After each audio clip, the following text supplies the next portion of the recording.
Today we will see DDoS detection, that is distributed denial of service detection, how denial of service attack can be detected by an intrusion detection system. So generally denial of service attack is on the TCP connection. Okay, when you connect TCP, when you connect two parties using TCP, then first we will do the three-way handshake process. First that happens, and after that, once the connection is done, both the sender and the receiver will be communicating. Okay, so what is denial of service attack in this context? Okay, so now while the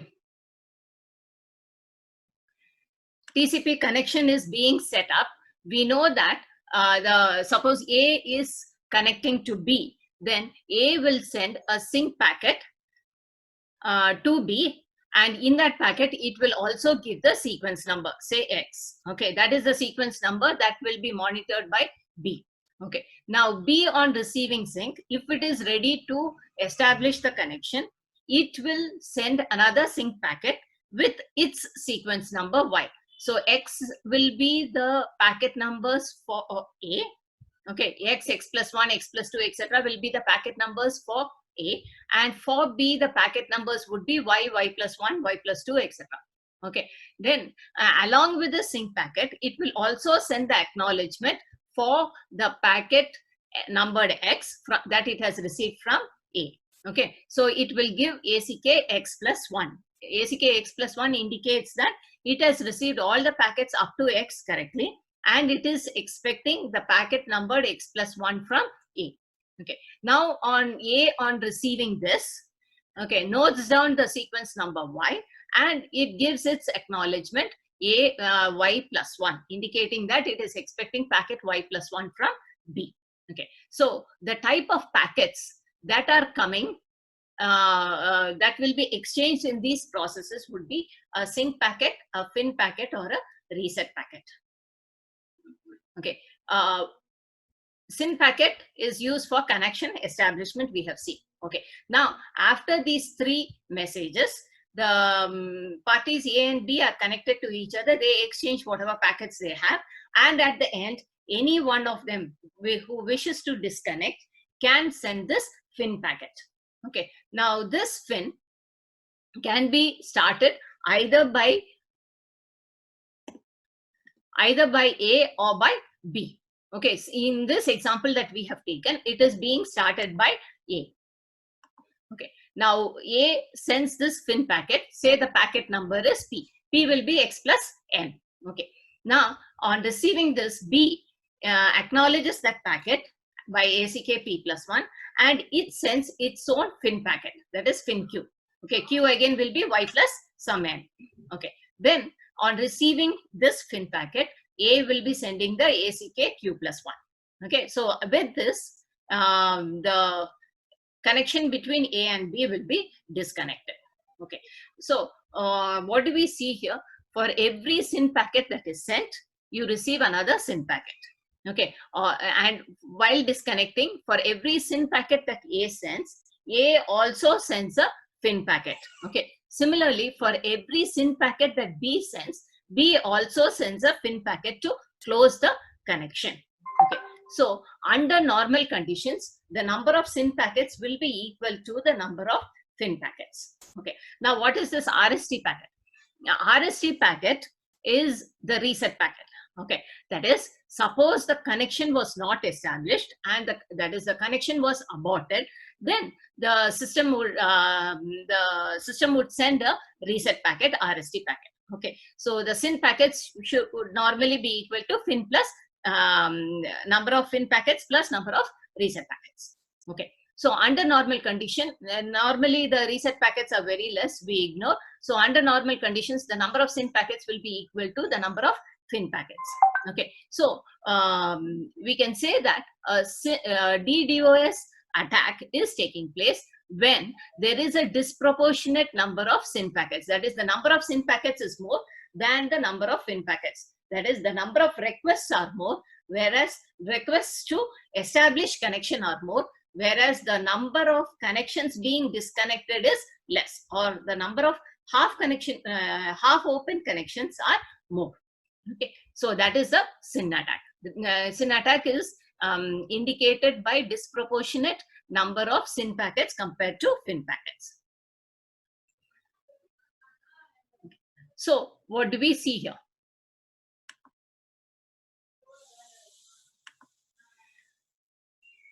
So this first, the top line gives you the SYN packet timeline. Okay, at every interval T1, T2, T3, etc., where are the SYN packets that have been sent, okay, by system A here. Okay, and FIN timeline gives you the FIN packets that are sent by A in the same interval. Okay, since T1 it is being sent, we consider T1 dash for the FIN packet. There is a small time delay because always after the sync, the connection takes place, and after that only the FIN packets are sent. Okay, so here you see that this is the first SYN packet that is sent, and the corresponding FIN packet is being set at this time. Okay, now the second packet, SYN packet, is sent at this time, whereas the corresponding FIN packet is sent at this time. Okay, now in the interval T2, we see that the SYN packet is sent here, whereas its FIN packet is being sent at this time itself, that is in T1 dash itself.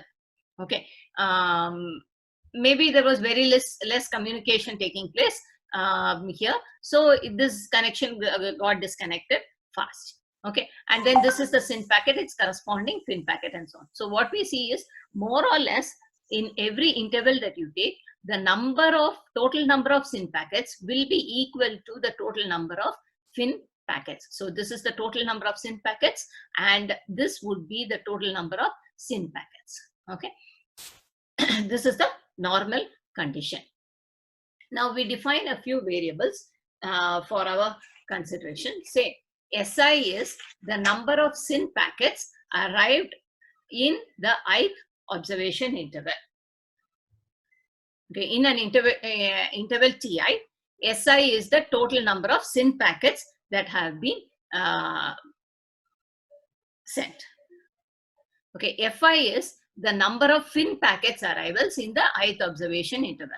Okay, same Ti dash, or how many number of FIN packets are there. Okay, next we define the variable Di, which is the normalized difference between the number of SYN and FIN packets in the ith observation interval. Okay, this gives you the normalized difference. That is your Di equal to Si minus Fi divided by Fi. Okay, so Di is one variable that we are declaring, that is the normalized difference.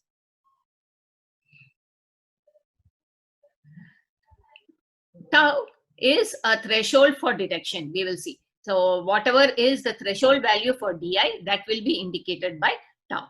Okay, now to detect the onset of a SYN flood attack, okay, we monitor the time series D1, D2, D3, etc. Okay, the different values of DIs will be monitored.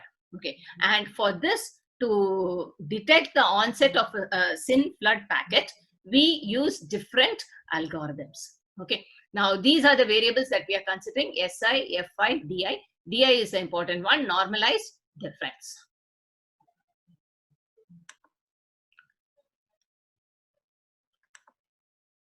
So in our study, we are looking at three different algorithms. Okay, the first algorithm, we raise an attack if the most recently computed detection variable Di exceeds the threshold value. Okay, suppose we define tau1 as the threshold value for Di, and then as soon as the value Di in any interval, the value D exceeds the threshold, then the IDS, that is the intrusion detection system, will raise an alert.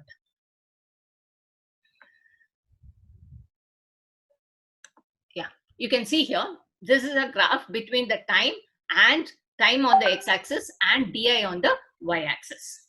Okay, so here you see that at time interval, at a time 1, t equal to 1, the packet is around 25. yeah, di value is around 25. At 2, it is around 42, something like that. Okay, at 3, it is around 50. Okay, and so on. So what you see is, this is our tau 1 value.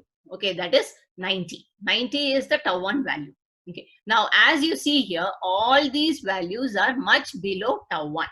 Only at this point, that is at t equal to 16, we see that the di value has gone above tau 1. In fact, it is around 102.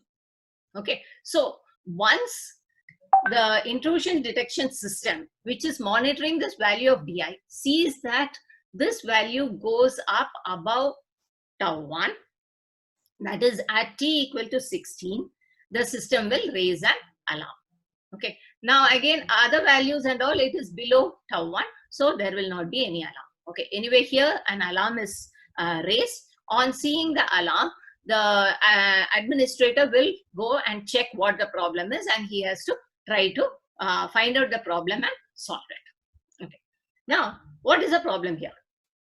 We see that this value di is about tau 1 only here, only at that particular point t equal to 16.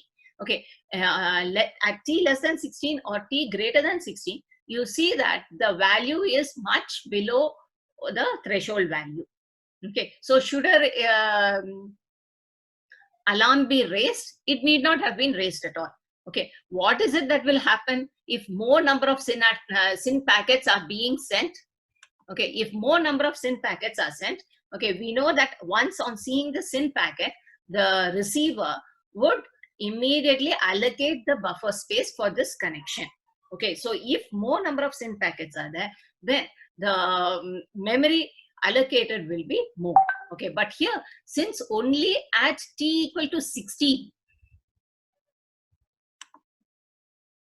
only at t equal to 16, you have, since only at t equal to 16, you have this value greater than tau. Okay, the system need not have raised an alarm. Immediately the count is going below the threshold value, and the memory is going to be allocated properly. Okay, so you need not have raised an alarm at this stage. Okay, whereas you see the interval between t equal to 27 and 33. Okay, you see that the di value is below tau 1, but then it is fairly high. Okay, it is just below tau 1. What is going to happen is, here for around 78 packets, the memory space is going to be allocated. Okay, and how much memory space? In last class we are around 300 bytes per connection. Okay, now again at t equal to 29, you see that around 70 connections are there, and so again 70 into 300 bytes will be allocated. Again here around 78 packets. Okay, again here. Okay, you see that in this interval, though the di value is below tau 1, it is fairly large. So more number of packets are being allocated the memory space, and so we may run out of memory. The actual problem is here, not at this point where there is a single spike. Okay, so here it should have raised an alarm, whereas it has not raised the alarm. Here, just a single spike, it need not have raised the alarm, you have an alarm. Okay, so this is the problem with the first algorithm.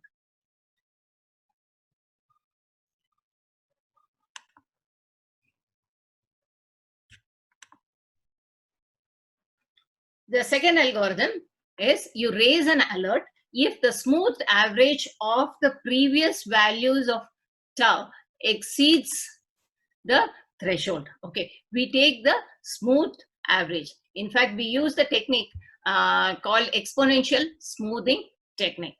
Okay,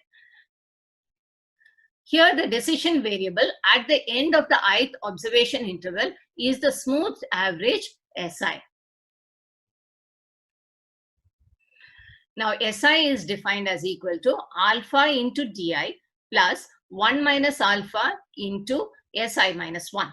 okay, where 0 is less than alpha is less than 1. Alpha is the smoothing constant which has a value between 0 and 1, and S0 is defined to be 0. Okay, now you see that this equation that you have,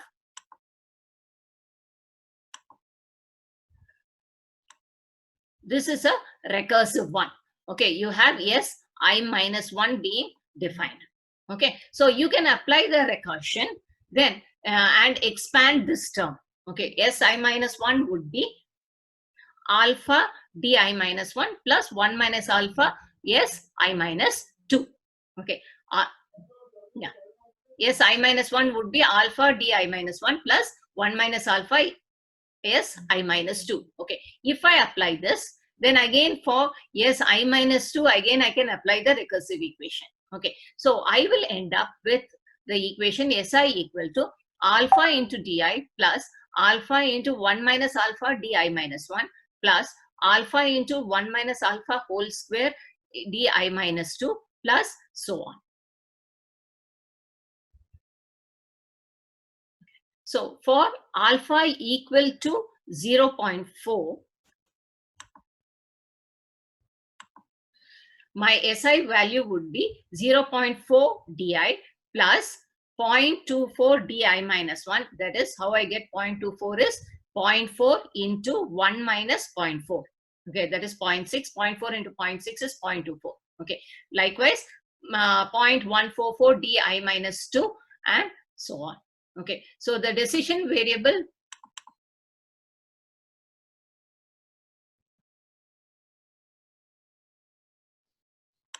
So the decision variable SI is a weighted sum of di minus 1, di minus 2 with decreasing weights assigned to the earlier values of d. Okay, alpha is a constant which we call as a smoothing constant between 0 and 1. Okay, this is one of the design parameters, alpha. Okay.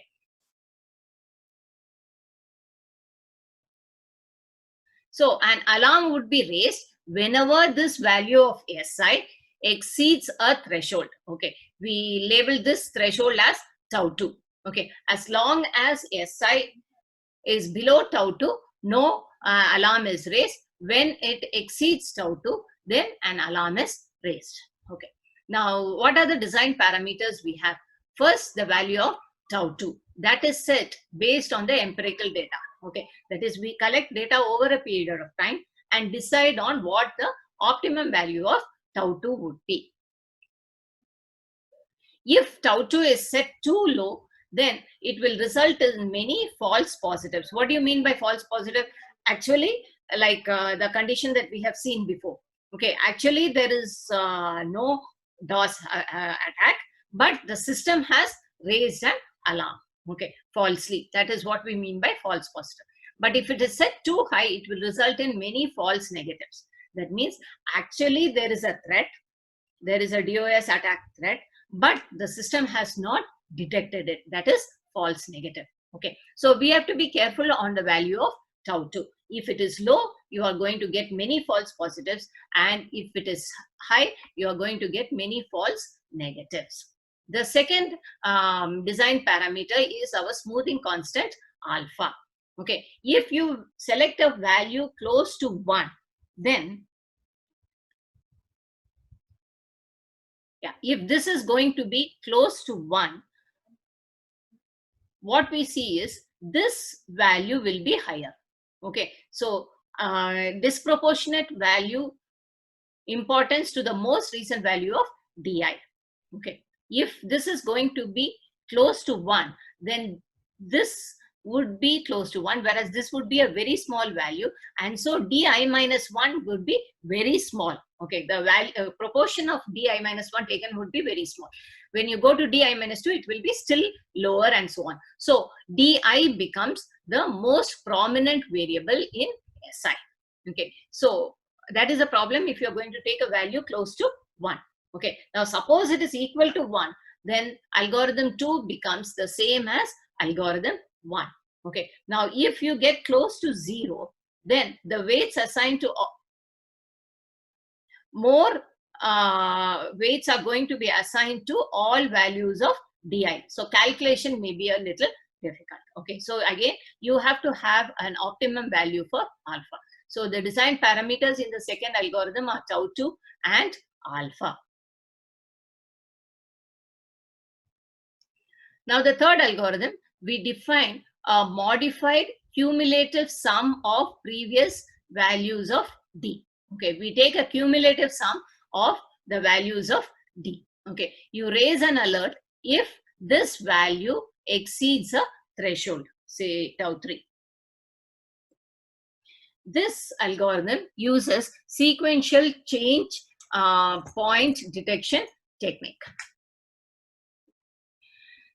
Say u is an upper bound on the mean di during normal operations. What is di? We have already defined. Di is si minus fi divided by fi. Okay, where si is the number of SYN packets, fi is the number of FIN packets. Okay, yeah. Now we define another variable di dash, which is a shifted version of di. Okay, that is di dash is going to be di minus u. Okay, u is the upper bound. Okay. Now our decision variable, that is the modified cumulative sum which we are defining, the decision variable mi will be mi plus 1, that is the previous decision variable, plus di dash. Okay, and the whole thing plus, okay, with m not equal to 0. Okay, what is this notation? Plus, that we write on the as a superscript. Okay, x plus would be equal to x if x is greater than 0. So if this value is greater than 0, we will make it equal to x itself. Okay, that is, if this is positive, then this value will be equal to whatever is the value of x. If it is negative, then mi would be 0.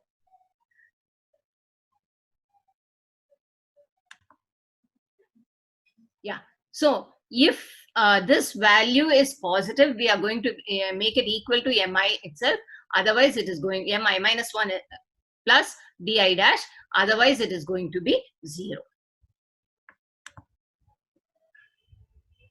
The idea sounds an alarm at the end of the jth interval if mj is greater than tau3, where tau3 is the threshold determined empirically. Okay, so we calculate the decision variable, and then if that is greater than tau3, then we are going to raise an alarm.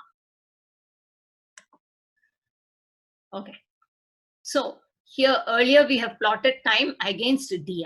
Now we plot time against our variable mi.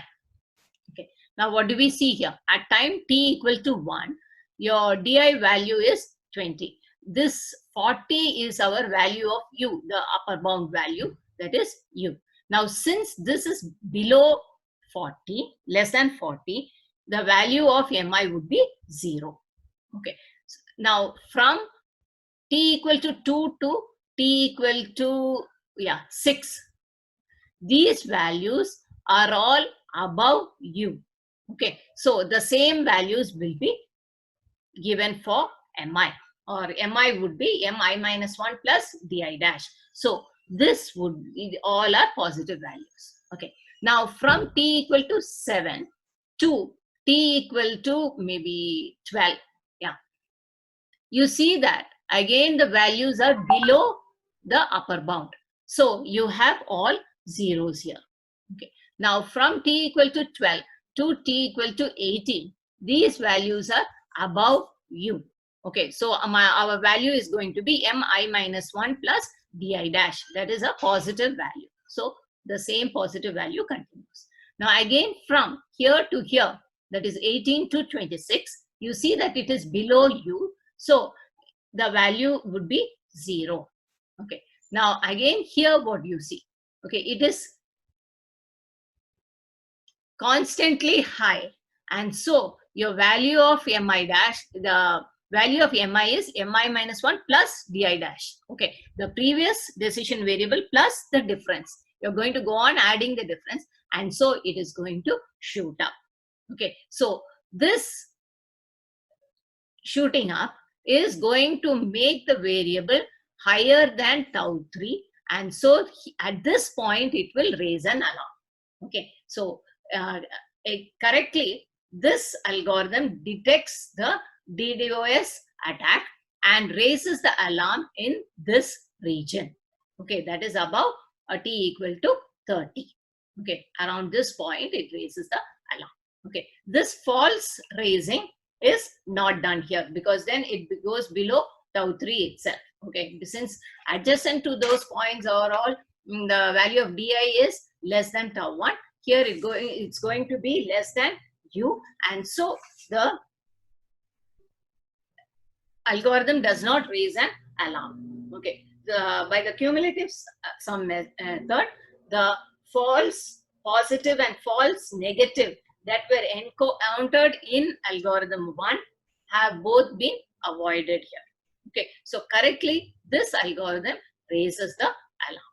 Okay, so we have seen 3 algorithms, one with a value of di, second with a smooth average, and the third with a modified cumulative sum.